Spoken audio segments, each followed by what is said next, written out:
আজকের পর্বে আমি আরেকটা নতুন ভিডিও নিয়ে আপনাদের মাঝখানে হাজির হলাম। আজকে আমি আরেকটি নতুন ব্লগ, যেটা পর্ব 2 হিসাবে আপনাদের মাঝখানে উপস্থাপন করতে যাচ্ছি। আজকের পর্বে আমি আপনাদেরকে দেখাবো রাতের মুস্তফা সেন্টার এবং মুস্তফা সেন্টারের এখানে বাঙালি খাবার দাবার এবং সেই সাথে সকালের ব্রেকফাস্ট এবং পুরো সিঙ্গাপুর সিটি ট্যুর। তো দেখতেই থাকুন, আমার সঙ্গেই থাকুন। অবশ্যই আমার চ্যানেলটা সাবস্ক্রাইব করবেন, আমার ভিডিওটা লাইক করবেন এবং এবং আমার ফেসবুক পেজ ফলো দিয়ে রাখবেন, যাতে আপনাদের মাঝখানে আমি সব কিছু প্রপার টাইমে সব কিছু শেয়ার করতে পারি। তো সঙ্গে থাকুন, দেখতে থাকুন, লেটস গো।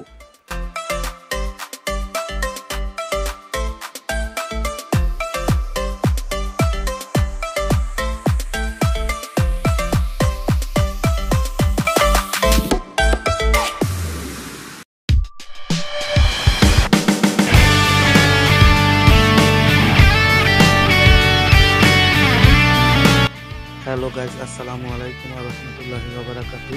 কেমন আছেন? আশা করি সবাই খুব ভালো আছেন। আজকে আমি দ্বিতীয় পর্ব নিয়ে চলে আসলাম আপনাদের মাঝখানে। তো প্রথম পর্বে আপনারা দেখলেন বাংলাদেশ থেকে আমি সিঙ্গাপুর আসলাম। আজকে দ্বিতীয় পর্বে দেখবেন সিঙ্গাপুর এয়ারপোর্ট থেকে আমি কিভাবে আমি হোটেলে যাচ্ছি। সিঙ্গাপুর এয়ারপোর্ট থেকে আমরা যখন বের হব তখনও অনবরত বৃষ্টি হচ্ছে। যখন আমাদের প্লেন ল্যান্ড করে তখন তো বৃষ্টি হচ্ছিলই। যখন বের হব চাঙ্গি এয়ারপোর্টে জুয়েল ঘুরে, তখনও দেখলাম অনবরত বৃষ্টি হচ্ছে। বৃষ্টি কি বৃষ্টি, আহারে বৃষ্টি। তো এই বৃষ্টি নিয়ে আমরা আলফার্ডের ট্যাক্সি করে, যেটা কিনা আলফার্ড ছিল, সেটা দিয়ে আমরা হোটেলে এসে পৌঁছাইলাম।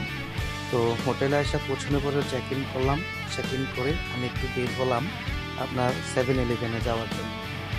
আপনাদের বিশেষ ব্যাপারটা বলে রাখি, সিঙ্গাপুর, মালয়েশিয়া, থাইল্যান্ড, কম্বোডিয়া, আমাদের এইসব জাপান, এইসব আমাদের সাইডের যে কান্ট্রিগুলো আছে, ভিয়েতনাম, লাওস, এসবের ভিতরে 7-Eleven কিন্তু খুবই ফেমাস। 7-Eleven হচ্ছে এখানে মুদি দোকানের মতো আর কি, আমাদের দেশে পাড়ায় পাড়ায় মুড়ে মুড়ে যেরকম থাকে। তো আমরা সকালে এসে ল্যান্ড করলাম। আজকে সারাটা দিন আমরা পাবো, রেস্ট নিব, ঘুরবো ঘাড়বো।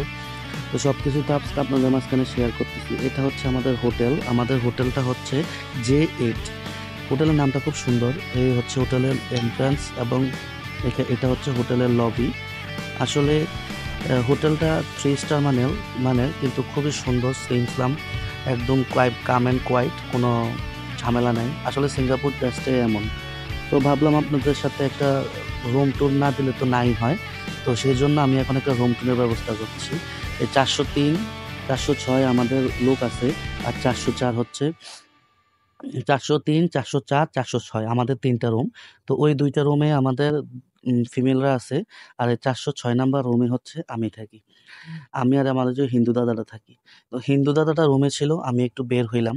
তো বের হওয়ার পরে ভাবলাম আপনাদেরকে একটু রুম ট্যুরটা দেই। তো এই যে আমাদের রুম ট্যুরে হচ্ছে, এই যে মনে করেন যে ঢোকার পরে আপনার হাতের বাম পাশে হচ্ছে একটা ওয়াশরুম, ডান পাশে হচ্ছে একটা আলমিরা, আপনার ওই যে লাকিজ টাকিজ রাখার জন্য। আর এখানে হচ্ছে আপনার রুমের সুইচগুলো। তো ওয়াশরুমটা কিন্তু খুবই সুন্দর, শাওয়ার স্পেসটা আলাদা, ওয়াশ কমোড আলাদা। তো ওয়াশরুমের থেকে বের হওয়ার পরে স্পেসটা যদিও ছোট, বাট এখানে 2টা বেড আছে। 2টা বেডে আমরা 2 জন। আমার বেড হচ্ছে এইটা, আর দাদার বেডে দাদা শুয়ে আছে। তো হোটেলে আমরা একটু রেস্ট নেওয়ার পরে উঠলাম। উঠে তো সন্ধ্যা হয়ে গেল। তো ভাবলাম একটু বের হই। তো বের হয়ে আমরা হাঁটলাম। হাঁটতে হাঁটতে একজন মানে জানতে পারলাম যে একটু সামনে আপনার কি জানি বলে মুস্তফা সেন্টার। তো মুস্তফা সেন্টার হচ্ছে বাঙালিদের এরিয়া, এখানে টোটালি বাঙালি ভরা। তো হাঁটতে হাঁটতে আমরা মুস্তফা সেন্টারে চলে আসলাম। এখানে মুস্তফা সেন্টারটা হচ্ছে মূলত একটা আপনার মিনি মার্ট আর কি। মানে মনে করেন যে একটা এরিয়ার ভিতরে অনেক, মানে একটা মলের ভিতরে অনেক কিছু পাওয়া যায়।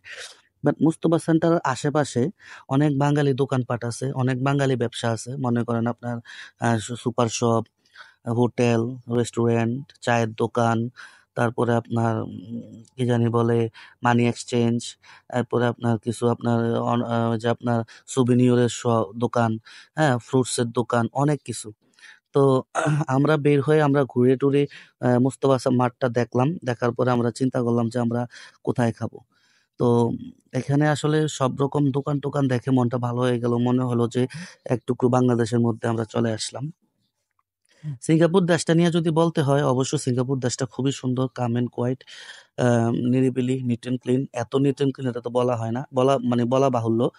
আর হচ্ছে আপনার এখানে মানে সবচেয়ে যেটা নোংরা রাস্তা, সেখানেও আপনি মানে পরিষ্কার জামা পরে বসে থাকতে পারবেন, এরকম একটা ব্যাপার আর কি। আর হচ্ছে আপনার মনে করেন যে আমরা টোটাল ৪ দিন সিঙ্গাপুর থাকবো। তো ৪ দিনের ভিতরে আশা করি আপনাদের সাথে প্রত্যেকটা দিনই আমি দেখানোর চেষ্টা করব এবং দেখাবো। তো আসলে এই যে আমরা এখন চলে আসছি আ একটা রেস্টুরেন্টে। এটা বাঙালি একটা রেস্টুরেন্ট। উনি বাংলাদেশের আপনার যে কি জানি বলে? যশোর না জানি টাঙ্গাইলের দিকে উনার বাড়ি। উনি বিজনেসটা করে। তো এইখানে আইসা বাঙালি খাবার দেখে তো খুবই ভালো লাগলো। তো বাঙালি খাবার দেখে আমরা এখানে তো আর নিজেদের ক্ষুধা ধরে রাখতে পারলাম না। তো আমরা এখানে বসে গেলাম খাবারের জন্য। আসলে এখানে ৳৫ মানে $৫ আরকি, মানে সিঙ্গাপুরি ডলার, $৫ গরুর মাংস এবং $১ ভাত, $১ ডাল, $1 ভর্তা। তো এই যে জিনিসটা সেটা আসলে আম মানে বলার, মানে এটা তো বেশি দামও না, আবার একবারে যে কম দাম বিষয়টা কিন্তু তাও না। সিঙ্গাপুরি ডলার যদি এক্সচেঞ্জ রেট বলে রাখি, তাহলে ৳১ বাংলাদেশের প্রায় ৯২.৫০ অথবা ৳৯৩ এরকম থাকে আরকি। বিষয়টা বুঝতে পারছেন? তো আমাদের আজকে খাবার-দাবারের পরে আমরা যখন বের হলাম, বের হয়ে এই পাশে আইসা আমি একটা সিম নিলাম। সিমের নামও ৮ এবং রোমিং সিম, বুঝছেন? এই সিমটা আমি এখানে বলে রাখি, এই সিমটা আমার সিঙ্গাপুরে চলছে, মালয়েশিয়াতে চলছে, থাইল্যান্ডে যখন আমার লেওভার ছিল ওইখানেও কানেক্ট হইছে। ইভেন তো বাংলাদেশে আসার পরেও ওই সিমটা মানে ইন্টারনেট প্রোভাইড করছে আমাকে। জিনিসটা আমার কাছে খুবই ভাল লাগছে। আর তারা অনেক উন্নত, অনেক আগানো, যেটা বলার মতো না আরকি। তো যাই হোক, তাদের বিহেভিয়ারও যথেষ্ট ভালো ছিল। আমি তাদের বিহেভিয়ার নিয়ে কোনো কমপ্লেইন নাই এবং তাদের পরিবেশও খুবই সুন্দর। 30 দিনের ভিতরে আপনি কম করলে আবার 30 দিন পারবো। আচ্ছা ঠিক আছে। 30 দিন না করলে পাসপোর্ট দিই পারবো। এটা নাম্বার আছে? SIM number? নাম্বার কম করে নাম্বার আই রিটার্ন দিও না না ওখানে সিম দিওর নাম্বার নেই। শুধুমাত্র মানে মোটা কত হইছে? নাম্বার আছে নাকি?